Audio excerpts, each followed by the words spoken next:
The 3rd of August 2026. Washington, D.C. A 21-year-old left-hander from the Philippines is standing on a hard court holding a WTA Tour trophy, and she just took it from the tournament's top seed, Jessica Pegula, world number 3 at the time. 8 months before that night, she finished her season ranked 50th in the world. 50-20. In 8 months. Now here is the part that should bother you. That kind of jump usually has one obvious cause. A single breakout tournament. A body that finally matured. A coaching change everybody wrote about. Something you can point to and say, there, that is the moment it flipped. There is no such moment in her season. Not an obvious one. Because in the middle of that climb, right in the middle of it, her ranking went backwards. She hit a career high in March, and then she lost it. She spent 10 weeks losing. She went to a Grand Slam and played exactly 1 match before flying home. By the end of May, she was ranked 37th, and the conversation around her had already started to change, and not in a good way. So, the climb is not a straight line. It is a line that goes up, collapses, and then goes vertical. And that middle part, the collapse, is the part nobody puts in the highlight reels. It is also the part that explains everything. Because whatever happened to Alex Eala between the first week of June and the first week of August did not just add ranking points. It changed the kind of player she is. In 8 weeks, she beat 4 different top 10 opponents. She knocked the defending champion out of Wimbledon. She won a title on a surface she had never won anything on. And she did all of it after the worst stretch of her professional career. That is not a hot streak. Hot streaks do not start at the bottom. So what actually changed? Not her forehand. Not her fitness. Not entirely. Not some secret coach nobody knew about. The thing that changed is smaller than any of that, and it almost never shows up in a stat line, which is exactly why almost nobody has talked about it. By the end of this video, I am going to show you the specific week her trajectory turned. Not the famous week. Not Wimbledon, not Washington. A week most tennis fans in America did not watch at all. And I am going to show you the one number from her 2026 season that tells you, more clearly than the ranking ever could, why she is not going to stop at 20. But before any of that, you need to understand what she was carrying into January. Because it was not confidence. Here is what most people in the United States know about Alex Eala. They know she beat Iga Swiatek in Miami in 2025. Maybe they know she is Filipino. That is usually where the knowledge stops. So, let me fill in what happened before any of that. She was 13 years old when she got on a plane by herself and flew from Manila to Majorca, not for a summer camp, permanently. She moved into the Rafa Nadal Academy, 7,000 miles from her family, in a country where she did not speak the language. To chase a career that no woman from her country had ever had. And I want you to sit with that word. Never. Not once. Before Alex Eala, no Filipina had ever been ranked inside the world, top 100, not top 50, not top 30, top 100. There was no player she could study, no path she could copy, no one who had gone ahead of her and left footprints. Every single decision about how a Filipina gets to the top of professional tennis was a decision she had to make blind. She was 13. Now fast forward. March 2025, Miami. She enters as a wild card ranked outside the top 100 and she beats Madison Keys, the number 5 player in the world. Then she beats Iga Swiatek, the number 2 player in the world. She makes the semi-final of a WTA 1000. The first Filipina ever to do it. And that week did something to her career that people misunderstand. Everybody assumed it opened doors. What it actually did was hand her a weight. Because the second you beat Swiatek on television, you stop being a nice story. You become a claim. And every match after that, for the rest of your career, is evidence for or against that claim. Win, and you were always this good. Lose, and Miami was a fluke, and here is the proof. She finished 2025 ranked 50th in the world. Career high year-end ranking. Genuinely excellent. And the quiet consensus in the sport was that 50 was about right. That Miami was a hot week from a talented kid, and the ranking had now settled where her actual level was. You did not hear people say it out loud very often. You heard it in the way they hedged. Promising. Exciting. Room to grow. Translation, we will see. So here is what she did with that offseason. She did not protect her ranking. Protecting a ranking is easy, and it is the most common mistake young players make. You play the smaller tournaments, you rack up wins against players you should beat, you stay comfortable, and your number slowly drifts upward while your actual level stays exactly where it is. She did the opposite. She loaded her schedule at the level above her, which means more losses on paper, harder draws, and a lot more weeks where she flies home early. And in the very short term, it looked like the right call. She entered March 2026 ranked 32nd in the world. To give you a sense of how violent that improvement was, at the same point 1 year earlier she was ranked 140th. She had moved more than 100 places in 12 months. Then on March 16th, after a run to the 4th round at Indian Wells, the WTA released the rankings and her name sat at number 29th in the world. The highest a Filipino tennis player, man or woman, has ever been ranked in the history of the sport. And if you have made it this far with me, you are already in the part of this story that most coverage skips, so let me ask you something rather than sell you something. As I take you through what happens next, I want you to keep a running answer in your head to one question: at what point would you have stopped believing in her? Hold that answer. I will come back for it at the end, and if you subscribe, you will actually be here when I do. Because the second half of her season is the part I am building the next video around. Now, the 16th of March 2026. Number 29 inches the world. 20 years old at the time. Climbing so fast that the Philippine press had run out of records for her to break. That was the highest she would be ranked for the next 4.5 months. The clay swing started in April, and I want to walk you through it slowly, because the speed of it is the whole point. Linz, Austria. She wins her opener in straight sets. Then in the round of 16, she runs into Jelena Ostapenko, a former French Open champion, and loses in straight sets. Ostapenko had never beaten her before. 3 previous meetings, 0 wins. That was the first one. Fine. 1 loss to a Grand Slam champion on her best surface is not a story. Stuttgart. Round of 32. She loses to Leylah Fernandez, another player she is supposed to be competitive with. Out in her second match. Madrid. Round of 64. Out again. Now stop and look at the shape of that. 3 tournaments, 3 exits before the quarterfinals, and each one came earlier than the last. Round of 16, round of 32, round of 64. If you charted her results across April, the line does not wobble. It descends in a perfectly clean staircase. So here is the question I want you to hold on to. Is this a surface problem, or is this something else? Because a surface problem has a shape. A player who cannot slide, who cannot construct points on a slower court, loses in a specific way. She gets ground down. She loses long rallies.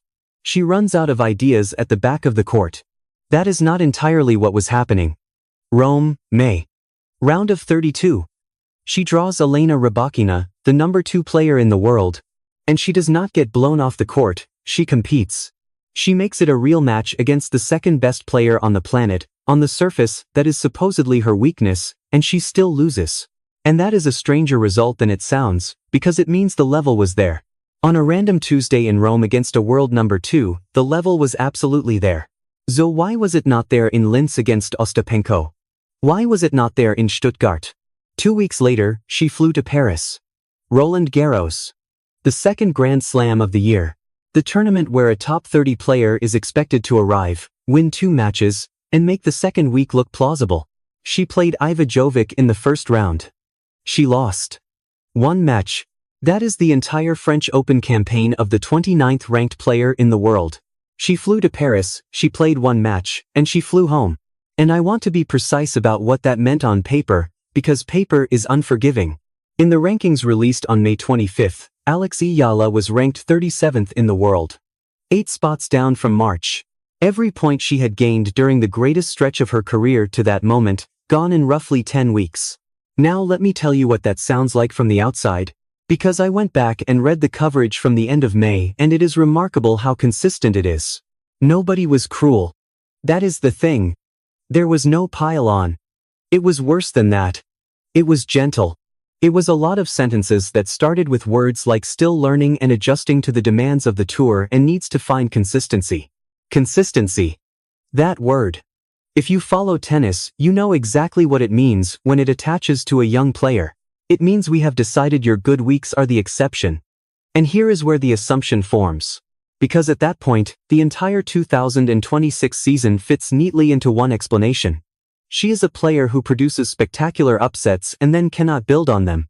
Miami 2025. Indian Wells 2026. Isolated peaks in a flat landscape. A player who beats Swiatek in March and loses to the 80th ranked player in April, over and over, forever. Talented. Unreliable. Number 29 is her ceiling and 40 is her floor, and she will spend a decade oscillating between them, which is, by the way, an entirely respectable career that hundreds of professionals have had. So, second question. If you were watching on the 1st of June 2026, with all the information available, what would you have predicted for the rest of her season? Be honest. Because whatever you predicted, the calendar was about to make it worse. The tour was moving to grass. And grass was, without any argument, the worst surface of her career. Not a theory. A record. Her entire Wimbledon history at that point was one appearance and one first-round exit. Her career had been built on hard courts, and her development years had been spent in Mallorca, which is to say, on clay. Grass is 4 weeks long. It rewards players who grew up on it, which almost always means British, or Australian, or players who have spent years learning that the ball stays low and the rallies stay short, and there is no time to think. She had no such years. She had one first-round loss. So she went into the shortest, strangest, most unforgiving swing of the tennis calendar, ranked 37th, coming off 10 straight weeks of losing. On the surface, she had never won a main draw match in her life. And there was no version of that story that ended well. Except it did. Here is what almost every retelling of her season gets wrong. They point at Wimbledon. She beat the defending champion at Wimbledon, so obviously that is the moment. It is the loudest result, it made the American broadcasts, it is the clip that traveled. Wimbledon was not the turning point. Wimbledon was a consequence. The turning point happened 2 weeks earlier, at a tournament most tennis fans in the United States did not watch a single point of. Birmingham. A WTA 125 event. That is the tier below the main tour. Small draw, small crowd, small trophy. For a player ranked 37th in the world, this is not a prestigious week. This is a week where a top 30 player goes to get matches and nobody writes about it either way. She won it. And I know how that sounds. She won a small tournament, congratulations, that is not a turning point, that is a warm-up. Here is why it was everything. Go back and look at what she had actually been failing at. She was not failing to beat great players. She beat Swiatek and Keys in the same week in 2025. She beat the world number 2 in the world in a tight one in Rome. Her problem was never the ceiling of her level. Her problem was the day after. Every young player who breaks through does it the same way. They produce one enormous performance, an emotional match, a career-defining upset, and they empty themselves into it. And then 48 hours later they walk back onto a court to play somebody ranked 60th, with no adrenaline left, in front of nobody, and they lose. And everyone calls it inconsistency. It is not inconsistency. It is a completely different skill. Beating a great player is a spike. Winning 5 matches in a row is an engine. Alex Eala had a spike. She did not have an engine. Birmingham is where she built one. Because to win a tournament, at any level, you have to do the things she had never done. You have to win the second match. And the third. And then the one where you are tired and your timing is off and you have to find a way anyway. And then the final, which is the hardest match to win in sport for a player who has never won one. She won her second career WTA 125 title that week. And what she took out of Birmingham was not ranking points, because there were barely any. It was the physical memory of finishing. The next week, she went to the HSBC Championships and reached the round of 16. And then she went to Berlin. Berlin is where you can see it. Berlin is the week the entire season turns, and it happened on grass, against the best players in the world, and she made the semifinals. On her way there, she beat 2 top 10 opponents. 2. In 1 week. Read that again, because it is the sentence this whole video is built around. In the same 7-day stretch, on the surface she was worst on. 10 weeks after losing in the first round of a Grand Slam, she took down 2 players from the world top 10. The first one is an upset. Upsets happen. The second one, 2 days later, is not an upset. The second one is proof of an engine. And this is the reframe I want to leave you with, because it flips the entire way you read her season. Everybody looked at the clay collapse and concluded she could not sustain a level. The truth is close to the opposite. The clay swing was not her failing to sustain anything. It was a player who had exactly one gear, the enormous emotional upset gear, arriving on a surface where that gear does not work, and having nothing underneath it. She did not fix her forehand in June. She built the layer underneath. I want to know if you buy that, honestly. Because there is a very reasonable counterargument, which is that she just got hot. And grass suited her lefty game better than anyone expected, and I am reading a pattern into a run of good luck. Put it in the comments. Tell me which one you think it is, hot streak or engine, and I will read them, because the answer to that question is the single most interesting thing about her career right now. And there is a technical piece of this that makes the grass part less accidental than it looks. She is left-handed. On grass, the ball stays low and the rallies are short, which means the first strike decides most points. A lefty forehand pulls a right-handed opponent off the court to a side they almost never get pulled to, and on a low bouncing surface, there is no time to recover from it. The thing that made grass her worst surface, no time, is the exact thing that made her forehand unanswerable once she trusted it. That is the theory. Now let me show you the evidence. Wimbledon. 2 weeks after Berlin. She beats Renata Zarazua. Then she beats Maya Joint. Then, in the third round, she plays Iga Swiatek. The defending champion, the player who had won the title on that court 12 months earlier. She beat her. And then, and this is the part that matters more than the upset itself, she came back 2 days later and played the fourth round. She lost that one to Jasmine Paolini, the 13th seed, and if you are only counting trophies, that is a disappointing end. But look at what actually happened. Round of 16 at Wimbledon. 12 months earlier, her entire Wimbledon career was a first-round loss. She did not just beat a defending champion, she survived the aftermath of beating a defending champion, which is precisely the thing she could not do in April. That is evidence number 1. Evidence number 2 is Washington, 3 weeks later. The Mubadala DC Open. A WTA 500, hard courts, a genuinely deep field. In the semi-final, she beat Alina Svitolina. In the final, she beat Jessica Pegula, the top seed. And on the 3rd of August 2026, Alex Eala became the first Filipina in history to win a WTA Tour title, and the rankings released that day put her at number 20 inches the world. But the trophy is not the evidence. This is the evidence. In Washington, she beat the defending champion of the tournament. And in the tournament before that, she had also beaten the defending champion. Back-to-back weeks. Back-to-back title holders. That is not a hot hand. That is a player who has stopped treating big names as events. Which brings me to evidence number 3, and this is the number I promised you at the very beginning. Alex Eala's career record against top 10 opponents is 9 wins and 4 losses. 9-4. Against the 10 best players in the world. That is a winning record, comfortably, and there are players inside the top 15 right now who cannot say that. Now here is the part that reframes the whole season. 7 of those 9 wins came in 2026 alone. Not spread across a career. Not one a year since she was 18. 7. In 8 months. 5 of them in a row. Sit with what that actually means, because it answers the question from the top of this video. She did not climb from 50 to 20 by farming wins at smaller tournaments. She did not climb by getting fitter or playing more events or getting a friendlier schedule. She climbed because she stopped losing to the best players in the world. That is a completely different explanation than the one everybody assumes, and it has a completely different implication, which we will get to. And here is the thing I have been holding back, the one almost nobody has said out loud. Her 2 biggest leaps of 2026 both came on grass. The surface she was worst on.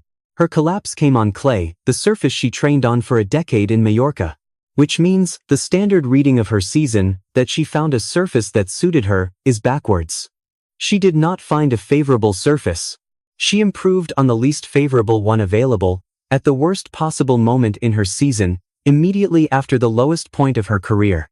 Players do not do that by accident. Remember the question I asked you at the start of the second act?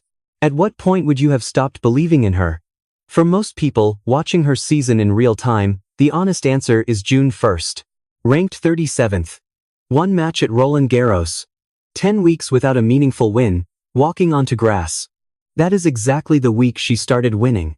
50 to 20 is a great sports story, but it is not actually the biggest thing that happened this year.